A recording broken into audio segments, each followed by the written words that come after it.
नमस्ते दोस्तों, कुहू की रसोई में मैं सरिता आप सभी का बहुत-बहुत स्वागत करती हूँ। फ्रेंड्स, आज कुहू की रसोई में बनने जा रहा है ये चटपटा खट्टा-मीठा आम का अचार। इसे बनाना बहुत ही आसान है। तो यहाँ पर इसे बनाने के लिए हमें चाहिए कच्ची कैरियाँ। फ्रेंड्स, समर सीज़न स्टार्ट हो गया और समर सीज़न में ये कच्ची कैरी का अचार सभी लोग बनाकर रखते हैं और स्टोर करते हैं साल भर के लिए। तो आप भी इसे बनाकर स्टोर करके रख सकते हैं। इसे बनाकर आप स्टोर करके रखेंगे ये बिल्कुल भी ख़राब नहीं होगी। ये नो फेल रेसिपी है डियर फ्रेंड्स। ये सभी जो है हमारे घरों में दादी नानी जिस तरीके से अचार बनाती थी उसी तरीके से आज हम ये अचार बनाने वाले हैं। मेरे घर में सदियों से इसी तरीके से अचार बन रहा है। पहले मेरी मम्मी बनाती थी इसी तरीके से और दादी भी इसी तरीके से बनाती थी। इसी तरीके को फॉलो करके आज मैं ये अचार बनाने जा रही हूँ। तो फ्रेंड्स, इसे बनाने के लिए ये कच्ची कैरियों को हमें सबसे पहले छील लेना है। फ्रेंड्स, क्या आपको पता है विटामिन सी से भरपूर होती है ये कच्ची कैरियाँ। इसे खाने से आपकी आँखों की रोशनी तेज होती है और आपकी स्किन भी ग्लोइंग होती है। विटामिन सी हमारे लिए बहुत ही आवश्यकता होती है विटामिन सी की हमारे शरीर को। तो यहाँ पर फ्रेंड्स बहुत सारे और अनगिनत फ़ायदे भी हैं इसी कच्ची कैरी के को खाने के। तो यहाँ पर इन्हें हमें छील लेना है। फ्रेंड्स, आप हमारी रेसिपी को कहाँ से देख रहे हैं आप मुझे कमेंट बॉक्स में ज़रूर बताइए। आप मुझे बताएंगे तो मुझे बहुत ही खुशी होगी जानकर कि मेरी वीडियो कहाँ तक पहुँच रही है और आप लोग कहाँ से हमारी वीडियो को देख पा रहे हैं। तो फ्रेंड्स, अगर आप हमारी रेसिपी को पहली बार देख रहे हैं तो मेरी आपसे गुजारिश है कि अगर आपको हमारा ये रेसिपी अचार की पसंद आ रही हो तो प्लीज़ आप वीडियो को ज़रूर ही लाइक कर दें और सब्सक्राइब भी कर लें मेरे चैनल को। मैं अपने चैनल पे ऐसी ही इंटरेस्टिंग रेसिपीज़ लाती रहती हूँ जो आप सभी के मन को भाए। और आप मुझे कमेंट बॉक्स में भी कोई रेसिपी सजेस्ट कर सकते हैं जिसे फॉलो करूँ मैं और आपके लिए वह रेसिपी भी मैं ज़रूर लेकर आऊँगी। यहाँ पर देखिए फ्रेंड्स, हमने कच्ची कैरी को छील लिया है। छीलने के बाद हमने धोया है और धोकर ग्रेट कर लिया है। अब यहाँ एक पैन में हमने जीरा, धनिया, सौंफ, साथ ही में मेथी दाना और यहाँ पर थोड़ी सी ली है हमने सरसों के दाने, काली सरसों। अब इन्हें अच्छे से हमें गैस को ऑन करके भून लेना है 1 से 3 मिनट के लिए। इसका कच्चापन निकल जाए तब तक हमें भूनना है। इसे भूनने में बहुत ज़्यादा देर नहीं लगती। 1 मिनट से भी कम समय में ये भुन जाता है। देखिए मसाला भुन चुका है, इसे ट्रांसफ़र कर लिया है हमने एक प्लेट के अंदर। मसाला ठंडा हो जाए तब इसे दरदरा ग्राइंड कर ले पल्स मोड पर मिक्सर ग्राइंडर में।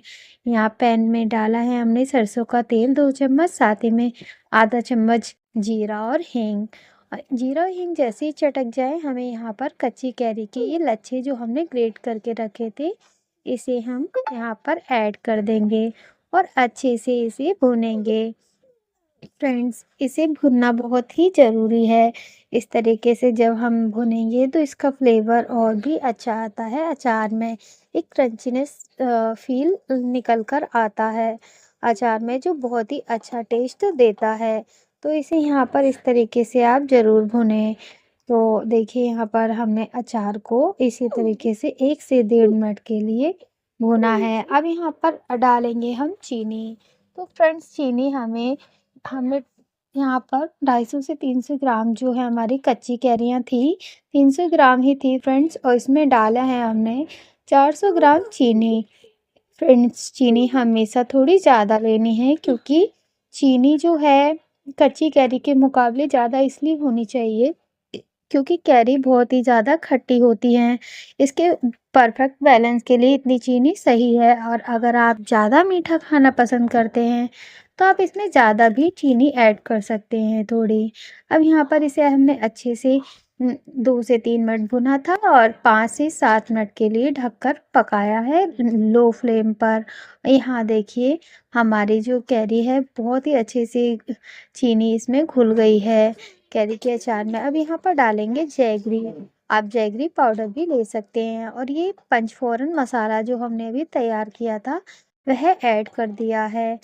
अब यहाँ पर इसे अच्छे से भूनेंगे, मतलब चलाएँगे जब तक कि ये गुड़ मेल्ट ना हो जाए। फ्रेंड्स, ये गुड़ अपने आप ही मेल्ट हो जाएगा। इसे जब आप ढककर 2 मिनट के लिए पकाएँगे, तो यहाँ पर 2 मिनट के लिए मीडियम फ्लेम पर हमने इसे पकाया है और हमारा जो गुड़ है बिल्कुल मेल्ट हो गया है, हल्का-सा रह गया है। उसे इस तरीके से प्रेस करके आप जो है हाँ, दबाकर तैयार कर सकते हैं।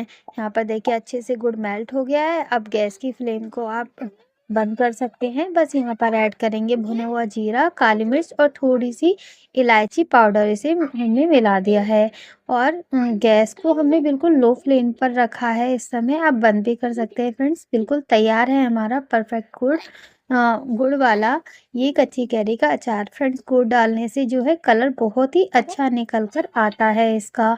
अभी यहाँ पर फ्रेंड्स देखिए, हम इसे थोड़ा और ज़्यादा पका रहे हैं क्योंकि मुझे थोड़ा-सा क्रंची पसंद है। आप उसे कम स्टेज पर ही बंद कर दीजिएगा। यहाँ पर अब ऐड करना है हमें घी। घी डालने से क्या होगा, जो ये अचार है ना एकदम टाइट नहीं होगा। जो टाइट हो जाता है ना जब हम ज़्यादा भूनते हैं, तो टाइट नहीं होगा, एक चिकनाहट आएगी इसमें, शाइनिंग आएगी जो बहुत ही अच्छा कलर टेक्सचर देगी इसको। तो यहाँ देखिए हमने अब गैस की फ्लेम बंद कर दी है और ये अचार जो है हमारा एकदम परफेक्ट बन के तैयार हो गया है। और अगर आपको फ्रेंड्स ज़्यादा ही गीला पसंद है थोड़ा, तो आप इसको थोड़ा पहले बंद कर सकते हैं, लेकिन मुझे इसी टेक्सचर का पसंद है।